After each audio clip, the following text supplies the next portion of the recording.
নমস্কার সবাইকে। আপনি হয়তো জানবেন যে শ্রীলঙ্কার প্রাইম মিনিস্টার ভারতে এসেছেন।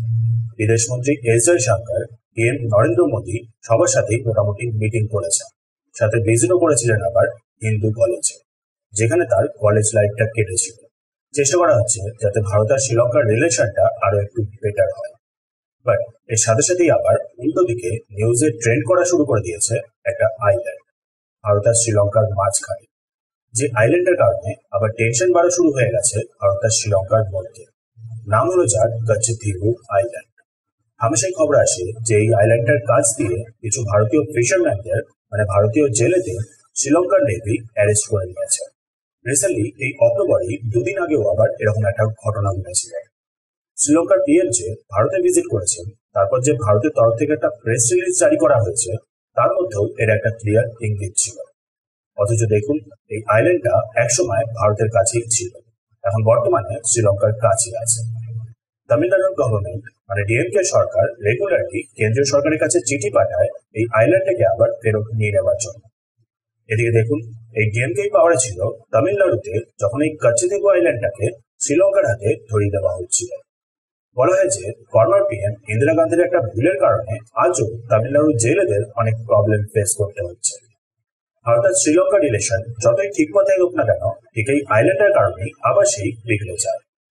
তাই চলুন জেনে নেওয়া যাক কখন আর কিভাবে এই আইল্যান্ডটা চলে গিয়েছিল শ্রীলঙ্কার হাতে, কিভাবে ভারতের এর ফলে ক্ষতি হচ্ছে, ব্রিটিশরা এখানে কিভাবে ইনভলভ আছে, আর কোনোভাবে কি সম্ভব এই আইল্যান্ডটাকে আবার ফেরত নেওয়া। সঙ্গে থাকবেন। সবার প্রথমে তো এই আইল্যান্ডটার অ্যাকচুয়ালি লোকেশনটা দেখে নেব। এই হলো এখানে আমাদের ভারত, তার নিচেই হলো শ্রীলঙ্কা। ভারত আর শ্রীলঙ্কার মাঝের এই জলের এরিয়াটাকে বলা হয় পাল্প স্ট্রেট। এই পাল্প স্ট্রেটেই রাম সেতুর পাশেই রয়েছে এই কাচ্চিতীঘু আইল্যান্ড, খুবই ছোট্ট একটা আইল্যান্ড।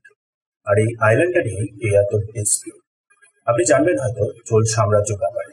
একসময় এই চোল এম্পায়ার পুরো ইন্দোনেশিয়া অব্দি এক্সটেন্ডেড ছিল। সেই চোল সাম্রাজ্যটি ইনফ্লুয়েন্সের আন্ডারে ছিল পুরো শ্রীলঙ্কা। মানে সিম্পলি বলতে গেলে এই কাচ্চিতীঘু আইল্যান্ডও চোল সাম্রাজ্যের আন্ডারে ছিল। এরপরই আসে মাদুরাই নায়ক ডাইনেস্টি, বর্তমানে যেখানে তামিলনাড়ু রয়েছে ঠিক সেইখানে বিজয়নগর এম্পায়ারের পার্ট ছিল। এই মাদুরাই নায়ক ডাইনেস্টি থেকেই যারপর এসেছিল রামনাথ কিংডম। প্রপার রিপোর্টস অনুযায়ী এই রামনাথ কিংডমের আন্ডারেও এই কাচ্চিতীঘু আইল্যান্ডটা বজায় ছিল। দেন তারপরেই আসে ব্রিটিশ ইন্ডিয়া আর ব্রিটিশ সেলন। আপনার মনে আছে হয়তো ব্রিটিশরা শ্রীলঙ্কার নামটাকে সেলন হিসাবে রেখেছিল। যাই হোক, সো একদিকে ব্রিটিশ ইন্ডিয়া তো অন্যদিকে ব্রিটিশ সেলন সেপারেটলি গভর্ন করা হচ্ছিল। ব্রিটিশ ইন্ডিয়ার আন্ডারে ছিল মাদ্রাস প্রেসিডেন্সি, বর্তমানে যেখানে তামিলনাড়ু। এই মাদ্রাস প্রেসিডেন্সির আন্ডারেও কাচ্চিতীঘু আইল্যান্ডটা বজায় ছিল। দেন 1921-এ গিয়ে শুরু হয় প্রপারলি ডিসপিউট। ব্রিটিশ সেলন আর মাদ্রাস প্রেসিডেন্সি দুতরফ থেকেই একই রকম ভাবে ক্লেম করা হয় এই আইল্যান্ডটার ওপরে, বাট ব্রিটিশরা সেটাকে কোনোভাবে সলভ করে। দেন তারপরে ভারত আর তারপর শ্রীলঙ্কা পরপর ইন্ডিপেন্ডেন্স পায়। মাদ্রাস প্রেসিডেন্সি ভারতের কাছে আসে বলে এই কাচ্চিতীঘু আইল্যান্ডটাও ভারতের হয়ে যায়। বাট নিউলি ইন্ডিপেন্ডেন্ট সেলন বা পরে গিয়ে যার নাম শ্রীলঙ্কা হয়ে গেছিল, সেই শ্রীলঙ্কা তবুও এই আইল্যান্ডের ওপরে নিজেদের ক্লেম ছাড়ে, যার ফলে ডিসপিউটটা কন্টিনিউ ছিল। 1974-এ তারপর ইন্দিরা গান্ধী হঠাৎ করে একটা এগ্রিমেন্ট করে এই কাচ্চিতীঘু আইল্যান্ডটাকে শ্রীলঙ্কার কাছে দিয়ে দেয়। কোন রকম পার্লামেন্টে কোনো ডিবেট হয়নি, কনস্টিটিউশনেও কোন রকম অ্যামেন্ডমেন্ট হয়নি, লোকাল ফিশারম্যানদের সাথেও কোন রকম ভাবে কনসাল্ট করা হয়নি, শুধু জাস্ট দিয়ে দেওয়া হয়েছে। আর যার ফলেই ভারত আর শ্রীলঙ্কার মধ্যে আজ এই লং স্ট্যান্ডিং একটা প্রবলেম।